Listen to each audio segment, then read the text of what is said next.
Hello friends, स्वागत है आपका हमारे यूट्यूब चैनल के ऊपर मिस्टर एंड मिसेस एलएलबी के ऊपर। हम पढ़ रहे हैं हिंदू सक्सेशन एक्ट 1956। अब सेक्शन 25 है मर्डर डिस्क्वालिफाइड।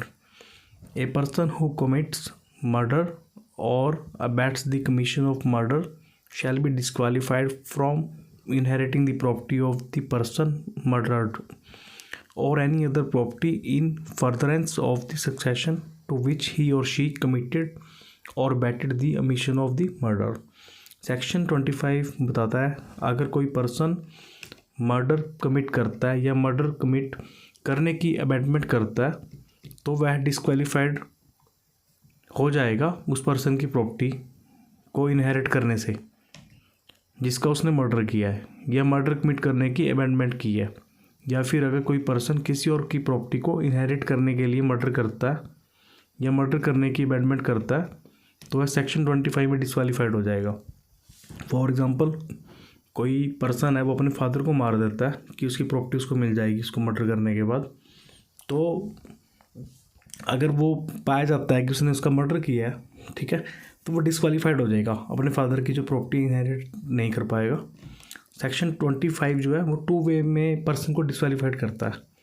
इस सेक्शन में बताया गया है कि मान लीजिए फॉर एग्जांपल एक पर्सन है ए नाम का, उसके 2 बेटे हैं, ठीक है, बी और सी नाम के 2 बेटे हैं। वो अपने पिता की जो इसमें से एक पर्सन है जो बी और सी हैं, बी और सी में से सी जो है वो अपने पिता की जो प्रॉपर्टी उसको कब्जा करने के लिए अपने पिता को मार देता है कि उसके नाम प्रॉपर्टी आ जाएगी, ठीक है, और प्रॉपर्टी जो है बी और सी दोनों में बराबर बराबर बट जाएगी। तो इस सेक्शन में यही बताया गया है अगर कोई प्रॉपर्टी के लालच में ऐसा करता है तो उसे सक्सेशन से डिस्क्वालीफाइड किया जाएगा, वो उस प्रॉपर्टी में हकदार नहीं होगा। अगर कोई मर्डर कर देता है, जिसका सी ने मर्डर कर दिया तो सी जो है डिस्क्वालीफाइड हो जाएगा। अगर मर्डर नहीं करता, सिंपल डेथ होती है, तो प्रॉपर्टी जो है दोनों में डिवाइड होगी, बराबर बराबर बटेगी। अगर कोई भी उसकी जो फादर की डेथ है वो इंटरस्टेट हुई है, उसने कोई विल नहीं करी तब, लेकिन अगर कोई मर्डर कर देता है लालच में तो वो डिस्क्वालीफाइड हो जाएगा। प्रॉपर्टी के लालच में ऐसा करता है तो डिस्क्वालीफाइड होगा और उसे प्रॉपर्टी के अंदर कोई भी हक नहीं मिलेगा, वो हकदार नहीं होगा। अब सेकंड वे क्या है, एक फादर है, उसको वो जो पी है, फादर जो उसको पी मान लो, ठीक है, ए एंड बी जो है उसके चाइल्ड हैं।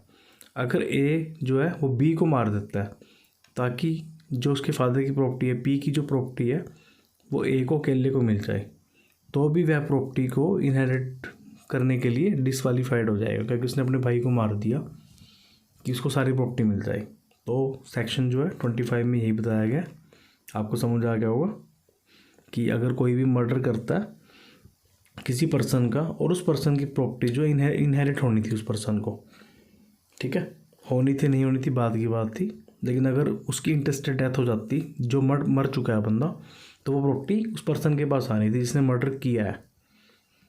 तो अगर ऐसा पाया जाता है तो मर्डर करने वाला पर्सन डिस्क्वालीफाइड हो जाएगा प्रॉपर्टी को इनहेरिट करने के लिए, या फिर अपने भाई की डेथ कर देता है, मार देता है अपने भाई को, मतलब मर्डर कर देता है कि उसके भाई की प्रॉपर्टी उसको अकेले को मिल जाए, तो ऐसा भी नहीं होगा।